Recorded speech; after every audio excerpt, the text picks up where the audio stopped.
برادران ملت اسلامی، السلام علیکم ورحمۃ اللہ وبرکاتہ۔ الحمد للہ وکفا وسلام علی حبیبہ المصطفیٰ، اما بعد فاعوذ باللہ من الشیطان الرجیم، بسم اللہ الرحمن الرحیم۔ ان عدۃ الشہور عند اللہ 12 شہرا فی کتاب اللہ یوم خلق السماوات والارض منها 4 حرم الى آخر هذه الآیہ۔ صدق اللہ مولانا العظیم۔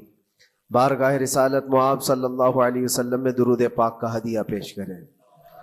اللہم صلی علی سیدنا و مولانا محمد معدن الجود والکرم وآلہ واصحابہ الکرام وابنہ الکریم وبارک وسلم صلاة دائمة سرمدا ابدا۔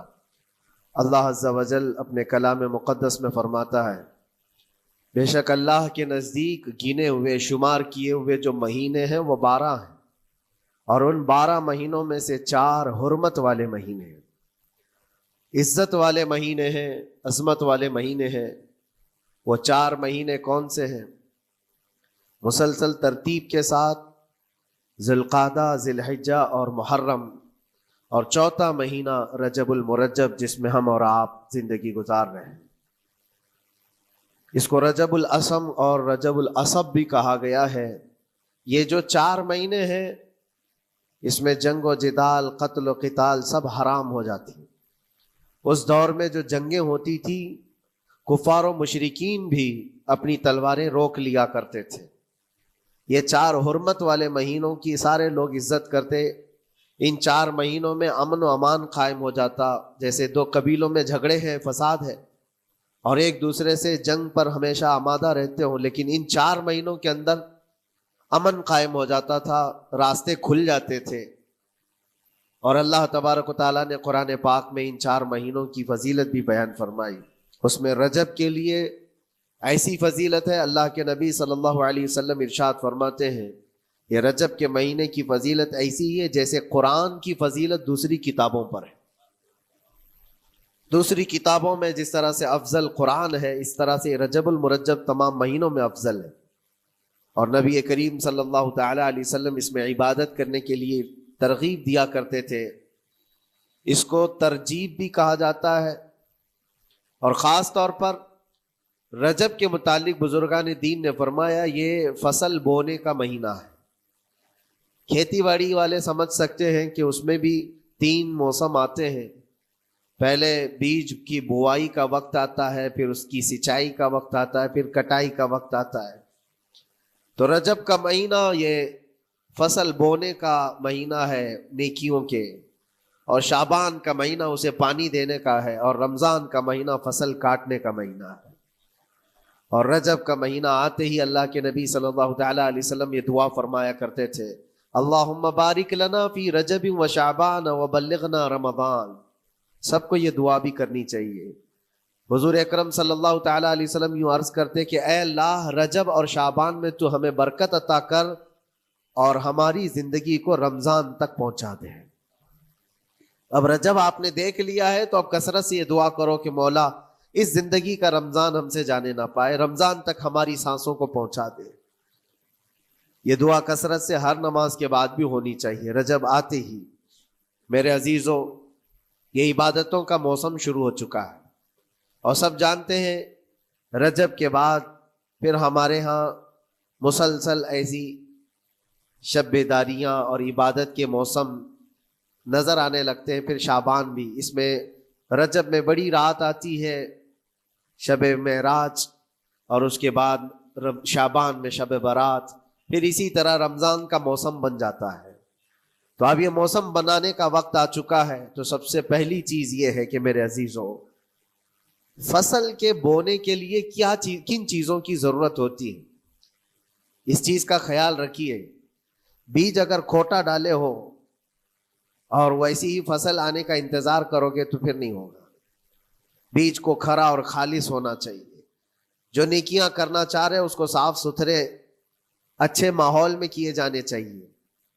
کھیتی باڑی کرنے والا جانتا ہے، بیج تو وہ بو رہا ہے، زمین بھی اچھی ہے، ساری چیزیں، کئی چیزوں کی ضرورت ہوتی ہے، بیج بھی اچھا ہو، زمین بھی اچھا ہو، موسم بھی اچھا ہو، تب جا کر کے اس کی فصل نکلتی ہے۔ بیج اچھا تھا، زمین اچھی نہیں تو بھی فصل نہیں آتی۔ بیج بھی اچھا ہے، زمین بھی اچھا ہے، موسم صحیح نہیں ہے تب بھی فصل نہیں آتی۔ ابھی آپ کے پاس 3 چیزوں کا ہونا ضروری ہے، بیج اور زمین اور موسم۔ بیج جو ہے یہ نیکیاں ہیں، اور زمین تمہارا دل ہے، اس کا اتنا ہی پاک ہونا ضروری ہے۔ اور موسم یہ رجب کا ہے، اس میں تو کوئی شک نہیں ہے کہ عبادتوں کا موسم ہے، فصل کی اچھے لانے کا موسم ہے۔ لیکن سب سے پہلی چیز اب ہمیں ضرورت ہوتی ہے کہ ہم کیا بیج بو رہے ہیں۔ شیخ سعدی رحمۃ اللہ تعالی علیہ فرمایا کرتے کہ زمین میں ادرک بو کر کے گنا آنے کی امید تو نہیں کر سکتے، جو بویا ہے وہی اسی کی فصل آئے گی۔ لوگ عمل خیر کرے تو اس کا نتیجہ بھی خیر آئے گا، اور برائیاں کریں اور پھر رمضان میں یہ انتظار کریں کہ میں نے جو بویا ہے اس کی فصل آئے، تو ایسا نہیں ہوتا۔ بہت سارے لوگوں کا وہ شک بھی میں دور کرنا چاہتا ہوں کہ رمضان المبارکہ میں فضیلتوں کو آپ سنتے آئے ہیں، رمضان ایسا مہینہ، ویسا مہینہ، اتنی برکتوں والا، اتنی رحمتوں والا، لیکن بہت سارے لوگوں کے حالات چونکہ تو ہی رہتے رمضان میں ویسے ہی ہیں، وہ لوگ کچھ بھی نہیں بدلے۔ تو اس میں رمضان کا قصور ہے کہ اس مہمان کا قصور ہے، اس انسان کا قصور ہے؟ وجہ یہ ہے کہ رمضان المبارکہ یقیناً اتنی برکتوں اور رحمتوں اور سعادتوں لے کر کے تو آتا ہے، لیکن تمہیں 2 مہینے پہلے سے کہا گیا تھا کہ فصل کے لیے تیاری کرو، تم نے بیج نہ بوئے، اپنی زمین کو صحیح کیا ہی نہیں، پھر رمضان میں جو بارش ہو رہی ہے اس کا فائدہ کیا ہے؟ روڈ پر 10 سال بھی بارش برسے وہاں پر کوئی فصل نہیں آئے گی، کیونکہ وہ زمین سخت ہے اور بیج بونے کے قابل بھی نہیں ہے۔ رمضان المبارکہ میں رحمتوں کی جھماجھم بارش تو ہوتی ہے، لیکن دل اگر سخت ہے گناہوں سے تو اس بارش کا کیا اثر ہوگا اس پر؟ اسی لیے دلوں کی نرمی یہاں سے شروع کریں، رجب المرجب سے۔ اس کی راتوں میں اللہ رب العزت کو پکاریں، مناجات کریں، عبادتوں کے لیے کچھ دن تو خاص کر لیں۔ بہت دنیا میں ہم نے اپنے آپ کو ملوث کر رکھا ہے، کچھ راتیں اللہ رب العزت کی عبادت میں تو لگائیں۔ اللہ کے نبی صلی اللہ تعالیٰ علیہ وسلم کی ایک حدیث ہے، جامع الاصول سے نقل کی ہوئی، رجب المرجب کے پہلے جمعے جو ہم لوگ ابھی گزر چکے، ابھی یعنی وہ رات تو گزر چکی، کل کی جو گزری ہوئی رات ہے رجب کی، یہ پہلی جمعہ کی شب تھی۔ اس کے متعلق روایت ہے کہ 12 رکعتیں جو مغرب کے بعد سے لے کر عشاء کے درمیان پڑھتا ہے، اللہ کریم اس کے تمام گناہوں کو معاف کرتا ہے، اور اس سال اس کو پورے طور پر ناگہانی آفات سے محفوظ رکھتا ہے، اور شیطان کے اس پر قابو پانے سے بھی اس کو اللہ محفوظ رکھتا ہے۔ تو یہ تھی تیاریاں، یہ ساری چیزیں ابھی سے تیاریاں ہونی چاہیے۔ رجب کے 3 دن آتے ہیں جس کے متعلق فرمایا گیا ہے ایام بیز میں بھی 13، 14، 15 یا 14، 15، 16 یہ جو تاریخیں آتی ہیں اس میں روزے رکھو۔ اس کی بھی بڑی فضیلت ہے کہ تم تیاریاں ابھی سے شروع کر دو کہ رمضان المبارکہ میں اچھی فصل دیکھ سکے، ہمارے جسم کے اندر بدلاؤ آ سکے، ہمارے دل کے اندر انقلاب آ سکے۔ اور تیاری یہاں سے نہ کر کے صرف رمضان میں ہی امید لگائے بیٹھتا ہے تو میرے عزیزوں کچھ تو صفائی کی ضرورت ہوتی ہے۔ آپ نے اگر زمین خریدی کھیتی باڑی کی غرض سے اور گئے، وہاں جاتے ہی آپ نے سوچا کہ اس میں فصل آ جانی چاہیے، تو کسانوں سے پوچھو تو بتائیں گے آپ کو نہیں، زمین کو پہلے صاف کرنا پڑتا ہے، کچرے ہوں گے اس کے اندر بہت سارے، ہل چلاؤ یا کسی بھی طرح سے اس کو صاف کرو۔ صاف کرنے کے بعد پھر یہ بھی کسان کہتا ہے کہ زمین کو تھوڑا ڈھیلا کر دو، بڑے بڑے ڈھیلے ہوں تو اس کو توڑ دو اور مٹی نرم ہو جائے، اور اس کے بعد پھر کسان کہتا ہے تھوڑا پانی بھی چھڑکاؤ کرو، گیلی ہو جائے، تب جا کر کے تم اس پر بیج بو۔ میرے عزیزو یہ رجب بیج بونے کا موسم ہے، تو پہلے زمین کو ڈھیلا تو کر دو، زمین کے اندر جو کچرے ہیں اس کو نکال تو دو، دل کے اندر جو وسوسے بھرے ہوئے ہیں، گناہوں کے خیالات بھرے ہوئے ہیں، اس کو پاک تو کرو۔ اس کو پاک کرنے کے لیے اللہ کریم کی بارگاہ میں آ کر گڑ گڑاؤ، تمہارا ایک آنسو تمہارے تمام گناہوں کو اور اللہ کے غضب کو ٹھنڈا کر دیتا ہے۔ ہاں، ایک آنسو کا قطرہ تمہارے لیے اللہ کریم ہے، موتی سمجھ کے شان کریمی نے چن لیے قطرے جو گرے تھے عرق انفعال کے۔ امام غزالی رحمۃ اللہ تعالی علیہ نے لکھا ہے کہ آج اللہ تبارک و تعالیٰ کی رحمت کو اپنی طرف مائل کرنے کے لیے اگر تم کچھ کر سکتے ہو تو بس یہ ہے کہ دنیا رونے اور گڑ گڑانے سے نہیں مانتی، لیکن مولا کریم بندے کے ایک مرتبہ سجدہ کر کے اسے پکارنے سے فوراً قبول کرتا۔ موسیٰ علیہ الصلاۃ والتسلیم اللہ تعالیٰ سے پوچھتے ہیں، مولا جب تیرے بندے تجھے پکارتے ہیں تو اس میں نیک لوگ بھی ہوتے ہیں اور گنہگار بھی ہوتے ہیں، تو کیا تو سب کی پکار کا جواب دیتا ہے؟ توجہ، اللہ رب العزت فرماتا ہے، اے موسیٰ میرے پکارنے والے بندوں میں نیکوکار بھی ہیں، گنہگار بھی ہیں۔ ہاں، نیک بندہ جب مجھے پکارتا ہے یا ربی، تو میں جواب میں کہتا ہوں لبیک یا عبدی، اے میرے بندے میں حاضر ہوں، بتا تیری کیا حاجت ہے۔ پھر موسیٰ علیہ السلام پوچھتے ہیں کہ مولا یہ تو نیک بندہ جب پکارتا ہے تو کہتا ہے لبیک یا عبدی، اور جب گنہگار پکارتا ہے تب کیا کہتا ہے؟ رب تعالیٰ فرماتا ہے جب میرا گنہگار بندہ مجھے پکارتا ہے یا ربی، تو میں اس کے جواب میں 70 بار لبیک یا عبدی کہتا ہوں۔ ایک بار پکارے 70 بار جواب، ایسا کیوں ہے؟ تو فرماتا ہے میرا رب نیکوکار کو اس کی نیکیوں پر بھروسہ ہے کہ اللہ معاف کرے، اور گنہگار کو صرف میری رحمت پر بھروسہ ہے۔ اس کے پاس ہے کچھ نہیں، اس کے آس پاس وہ نظر ڈالتا ہے میں نے کوئی ایسی نیکی رکھی نہیں ہے، صرف اللہ رب العزت کی رحمت ہے جو مجھے معاف کر سکتی ہے۔ وہ مجھ پر یقین کر کے پکارتا ہے، اس لیے اس کے سوال کا میں بار بار جواب دیتا ہوں۔ عزیزان گرامی وقار، اقبال نے سچ ہی کہا تھا، ہم تو مائل بکرم ہے کوئی سائل ہی نہیں۔ یہ رب تبارک و تعالیٰ کی طرف سے ہے کہ اللہ تبارک و تعالیٰ کرم پر کرم کرنے کے لیے موقع عنایت کرتا ہے، یا بندے کو آنے کا موقع ہی نہیں ہے، بندہ آنا نہیں چاہتا ہے۔ اس سے پہلے کہ تمہارے ساری چیزیں بند ہو جائیں، دروازے ختم ہو جائیں، اللہ رب العزت کی بارگاہ میں آؤ اور اسے پکارو، یقیناً یہ تمام چیزیں تمہاری زندگی میں انقلاب لاتی ہیں، بہت بڑی تبدیلی لاتی ہیں۔ عزیزان گرامی، پھر میں یہ عرض کرتا ہوں کہ رجب کے اس مہینے میں دل کو نرم کرنا بہت ضروری ہے۔ دلوں کی سختیاں آج گناہوں کی طرف مائل کرتی ہیں۔ ہمارا دل سخت ہے یا نرم ہے، اس کو پہچاننے کے کئی تھرمامیٹر دیے گئے ہیں ہمارے پاس، چیک کرو ہمارا دل کس پوزیشن میں ہے آج۔ امام غزالی فرماتے ہیں 3 علامتیں ایسی ہیں جس سے پتہ چل جاتا ہے انسان کا دل سخت ہے یا نرم ہے، بیمار ہے یا صحت یاب ہے۔ یہ ڈاکٹر لوگ اسکیننگ سے یا سونوگرافی سے نہیں بتا سکتے کہ تمہارے دل کی یہ کیفیت، کیسے اس کو اہل بصیرت سمجھ سکتے؟ فرماتے ہیں کہ اگر مسجد میں زیادہ دیر تک بیٹھ نہیں پاتا تو سمجھ لو اس کا دل بیمار ہے، اس کا دل سخت ہو چکا ہے، اس کو مسجد میں بیٹھنے نہیں دیتا۔ یہی دل ٹیلی ویژن کے سامنے 3 گھنٹے بیٹھے، اس کو کچھ بھی اکتاہٹ نہیں آتی، موبائل پر گیم کھیلتا رہتا ہے، 4 گھنٹے گزر گئے کہ 5 گھنٹے گزر گئے اسے پتہ ہی نہیں۔ آج ایک سروے کے مطابق ہر انسان جو موبائل چلاتا ہے اس میں 18 گھنٹے وہ بیزی ہے دن کے۔ کئی جگہوں پر ایسے حالات آئے 18 گھنٹے دن میں ہوتے ہی ہے 24 گھنٹے، جس میں 6 گھنٹے اگر آرام کے نکالے تو باقی پورے 18 گھنٹے کیسے انسان بیزی رہ سکتا ہے؟ اس میں کھانا بھی ہے، پینا بھی ہے، حاجتیں بھی ہیں، لیکن سروے کے مطابق یہ بھی بات آئی ہے کہ 18 گھنٹے کنزیوم کرتے ہیں۔ میرے عزیزوں، اس میں کوئی اکتاہٹ اور اس میں کوئی ملال نہیں آتا، بیزارگی نہیں آتی، اور اللہ کے گھر میں یہاں فرض سے نماز سے ابھی سلام پھیرا کیا کہ بھاگنے کی تمنا ہوتی ہے۔ کئی جگہوں پر تو ایسا ہے، اسی لیے اللہ کے نبی صلی اللہ تعالی علیہ وسلم کی ایک حدیث میں سناتا ہوں، ارشاد فرماتے 2 چیزیں کسی منافق کے اندر جمع نہیں ہو سکتی، 2 چیزیں منافق آدمی کے اندر آ ہی نہیں سکتی۔ وہ کیا چیزیں؟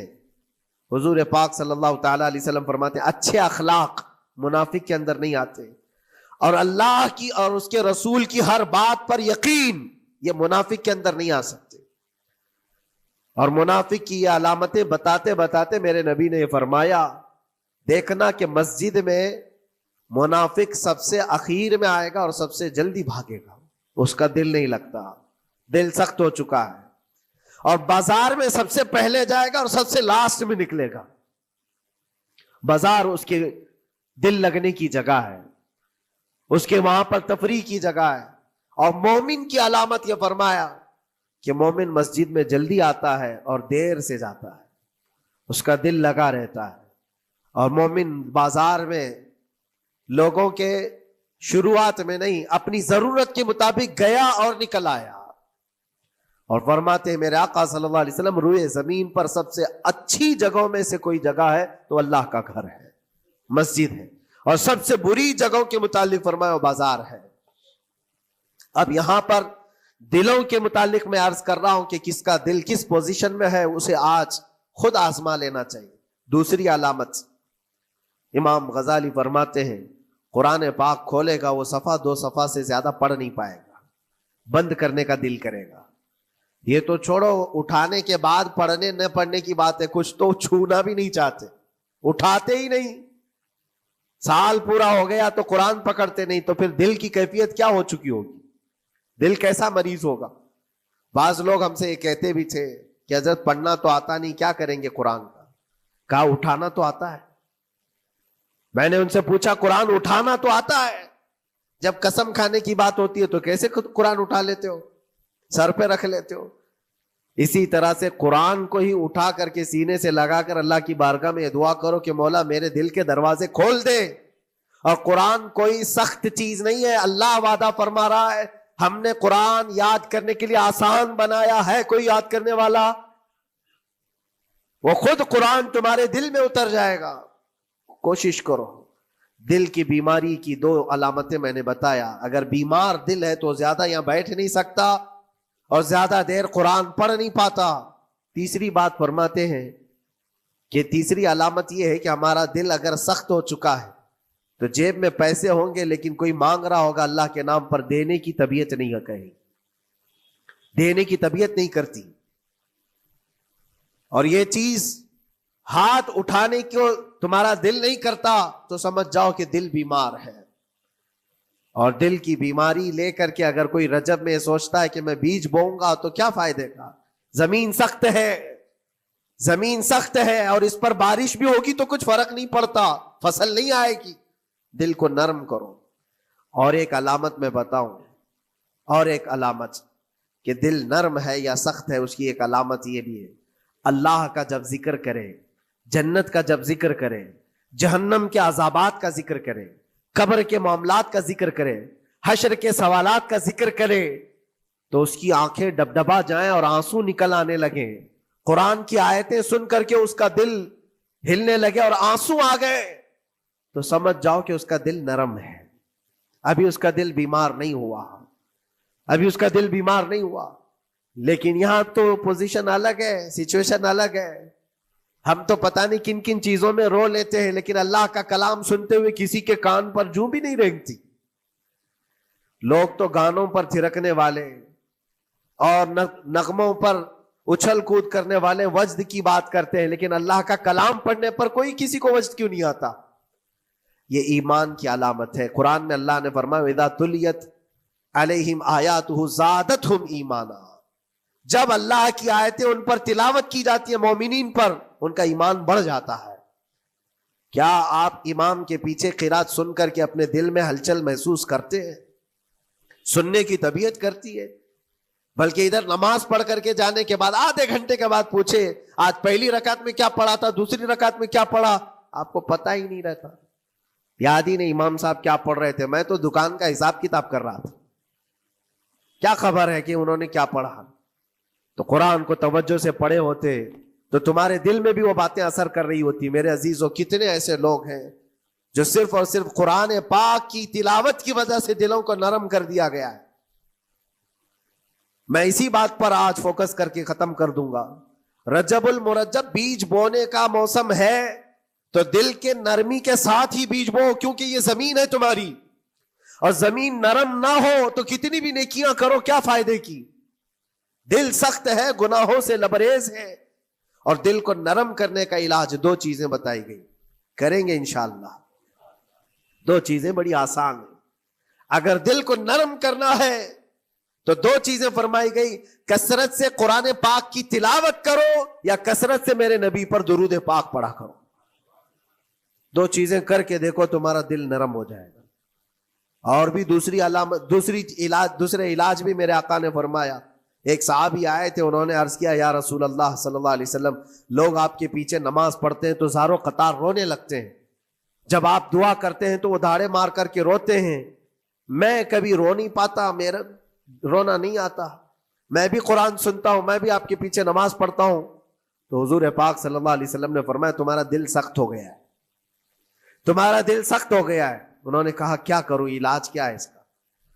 وہ مسیحائے امت ہے میرے آقا، ہر ایک کا علاج جانتے ہیں، کس کو کون سا علاج دینا ہے. نبی پاک صلی اللہ تعالی علیہ وسلم فرماتے جاؤ کسی یتیم بچے کے سر پر ہاتھ پھیرو، اللہ تمہارا دل نرم کرے گا. ان کے لیے وہ علاج رکھا گیا تھا. جس کو جیسا علاج بتایا میرے آقا صلی اللہ علیہ وسلم نے، کسی یتیم کے سر پر ہاتھ پھیرو، دل نرم ہوگا. لیکن دل کے نرم ہونے کے علاج اللہ کے نبی صلی اللہ علیہ وسلم کے شفا خانے میں ہے. ہاتھ سے آپ کثرت سے درود پاک پڑھو، پھر دیکھو آپ کے دل کے اندر انقلاب آتا ہے یا نہیں آتا. آپ کے چہرے کا نور بڑھ جائے گا، زبان کا اثر بڑھ جائے گا، عمل خیر کی طرف رغبت بڑھ جائے گی. کثرت سے جب بندہ حضور پاک صلی اللہ علیہ وسلم پر درود پڑھتا ہے، اس کی زبان سے جھوٹ نکل جاتا ہے، گالی اس کی زبان پر نہیں آ پاتی ہے، کیونکہ وہ پاک کرتا چلا جاتا ہے اپنی زبان کو اللہ کے نبی کا نام لے کر کے. میرے عزیزو، اس میں دقت کیا ہے درود پاک کثرت سے پڑھنے میں؟ آپ جہاں چل رہے ہو، پھر رہے ہو، اٹھ رہے ہو، بیٹھ رہے ہو، انتظار میں ہو، سونے کے لیے جا رہے ہو، زبان ہی تو ہلانا ہے میرے نبی پاک صلی اللہ علیہ وسلم کی بارگاہ میں درود پڑھ کر کے. اور ضروری نہیں ہے کہ بہت لمبے لمبے درود پاک آپ کو یاد کرنے ہو، صلی اللہ علیہ وسلم بھی پڑھ لیا تو یہ درود پاک ہے، یہ درود پاک ہے. یا تو پھر الصلاۃ والسلام علیک یا رسول اللہ کہتا ہے تو یہ بھی درود پاک ہے، درود پاک ہے یہ. اور دل کو جب نرم ہو جائے گا تو انشاءاللہ العزیز آپ اس کے اثر بھی دیکھیں گے، اس کے اثر بھی دیکھیں. کیسے کیسے لوگوں کی بات میں کروں میرے عزیز ہو. آپ کو پتا ہے تاریخ کے اوراق الٹ کر کے دیکھو، ایک صحابی حضرت نعیم وہ راستے پر گزر رہے تھے، دیکھا ایک کڑیل جوان مکہ کا جس کو سارے لوگ دیکھ کر پہلوان کہتے اور ڈرتے تھے، گھبراتے تھے. 27 سال کا کڑیل جوان ہے اور ہاتھ میں تلوار کھینچے ہوئے تیزی سے آ رہا ہے. یہ پہلوان کوئی اور نہیں عمر ابن خطاب ہے. حضرت نعیم کہتے دیکھ کر کے میں گھبرا گیا، اتنی تیز اور ترار چال اور چمکتی ہوئی تلوار، کہاں کا ارادہ ہے؟ پوچھا حضرت نعیم نے کہاں جا رہے ہو؟ عمر ابن خطاب نے کہا محمد کا قتل کرنے جا رہا ہوں. معاذ اللہ رب العالمین. اس لیے کہ ایمان لائے ہوئے نہیں تھے. یہ دلوں کی سختیاں ہیں، یہ دلوں کا منجمد ہونا بتا رہا تھا کہ وہ نبی پاک صلی اللہ علیہ وسلم کے قتل کے لیے نکلے. حضرت نعیم نے صرف راستہ روکنے کے لیے ان سے کہا ان کا بعد میں قتل کرنا، پہلے تیری بہن اور بہنوی کا گھر بھی دیکھ لے، وہ بھی تو کلمہ پڑھ رہے ہیں، وہ بھی تو کلمہ پڑھ رہے ہیں اسی رسول کا. تو غصہ اور بڑھ گیا کہ میرے گھر میں یہ ہو چکا ہے، میں تو جس کا قتل کرنے جا رہا ہوں وہ میرے گھر تک آیا ہوا ہے. کہا پہلے میری بہن اور بہنوی کا کام تمام کرتا ہوں. اسی غرض سے وہ آئے تھے. اور جس وقت اپنے بہن کے گھر کے باہر کھڑے تھے، اتفاق ایسا کہ اندر سے قرآن کے پڑھنے کی آواز آ رہی تھی.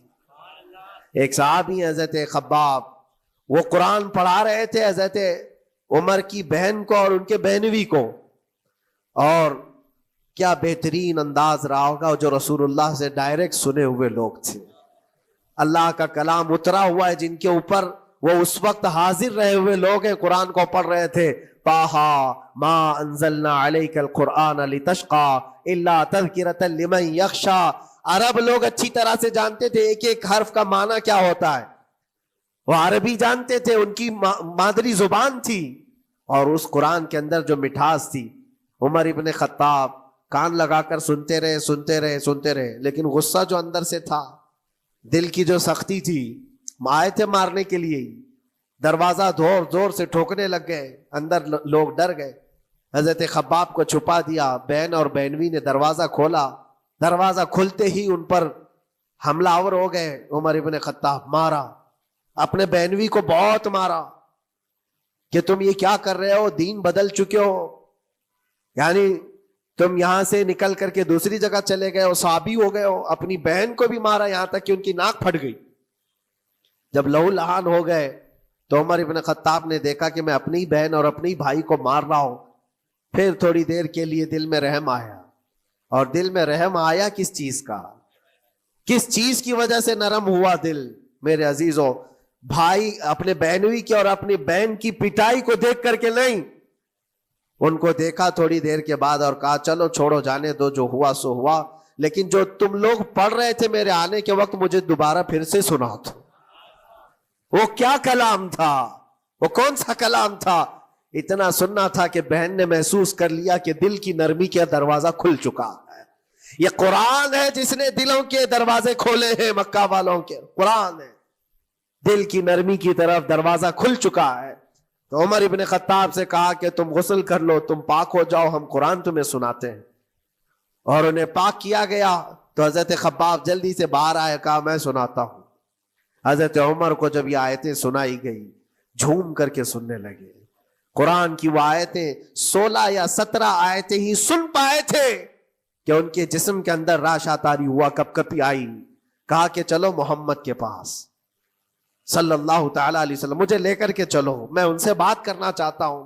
میرے عزیزو، بھائی اور بہنوی اور بہن لے کر کے چلے. اور اس وقت حالات سخت تھے مکہ کے.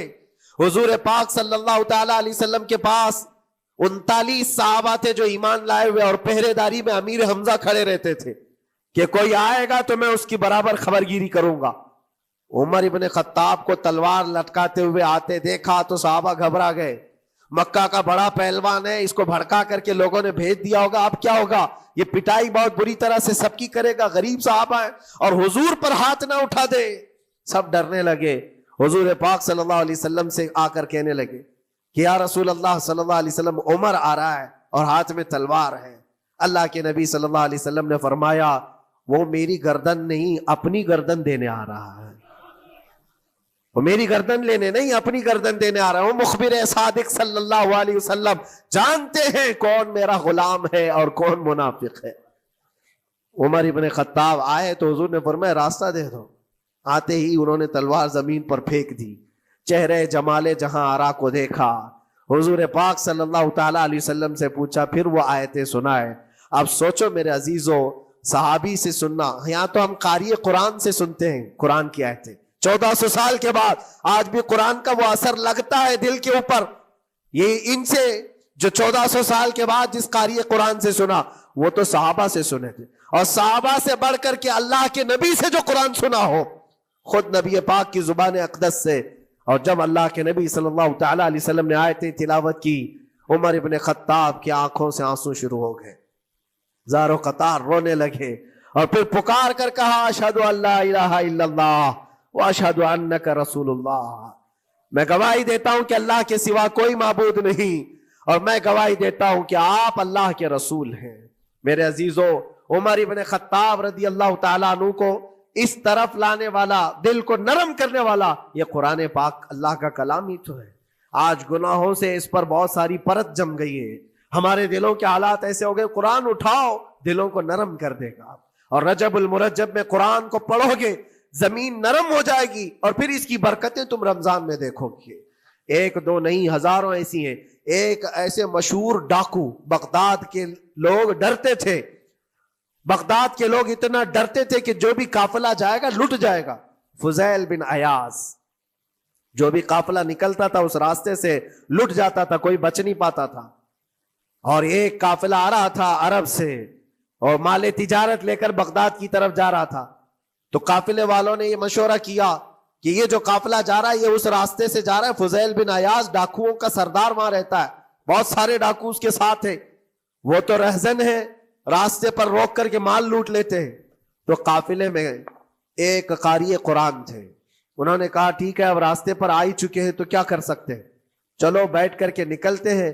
میں قرآن کی تلاوت کرتا رہوں گا اونٹ پر بیٹھ کر کے، اللہ کریم اس برکت سے ہمارا راستہ آسان کر دے گا.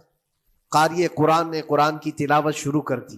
اور جب وہ راستہ آیا جو فضیل بن عیاض کا تھا، فضیل بن عیاض ایسی ڈاکہ زنی اور ایسی رہزنی میں مشہور آدمی، جن کے آس پاس، جن کے ہاتھ کے نیچے 1000 سے زیادہ ڈاکو کام کرتے ہوں. بغداد پورا ڈرتا تھا، پورے راستے وہاں پر کوئی بھی سلامت نہیں جا پاتا تھا. اس راستے پر ایک قاری قرآن جب آیا، میرے عزیزو تلاوت کیا کر رہا تھا؟ سورۃ الحدید کی آیت تھی، الم یأن للذین آمنوا ان تخشع قلوبهم لذکر اللہ. وہ قرآن کی آیت ہے. اللہ کے کریم فرماتا ہے کیا ایمان والوں کے پاس ابھی وہ وقت نہیں آیا کہ اللہ کا ذکر سنتے ہی یا اللہ کا ذکر ہوتے ہی ان کا دل کانپنے لگ جائے، ان کا دل ہلنے لگ جائے؟ فضیل بن عیاض کے کانوں میں یہ آیت پڑھ رہی تھی. قاری قرآن بار بار اس آیت کو پڑھ رہا تھا. کیا وہ وقت ابھی ایمان والوں کے پاس نہیں آیا کہ وہ اللہ کے ذکر سے دہل جائیں؟ اتنا اثر کر گئی آیت، اتنا اثر کر گئی. فضیل بن عیاض نے ہتھیار پورے پھینک دیے اور چیخ چیخ کر کے کہنے لگا آن لنا ربنا، آن لنا ربنا، اے میرے رب وہ وقت آ چکا ہے، اے میرے رب وہ وقت آ چکا ہے.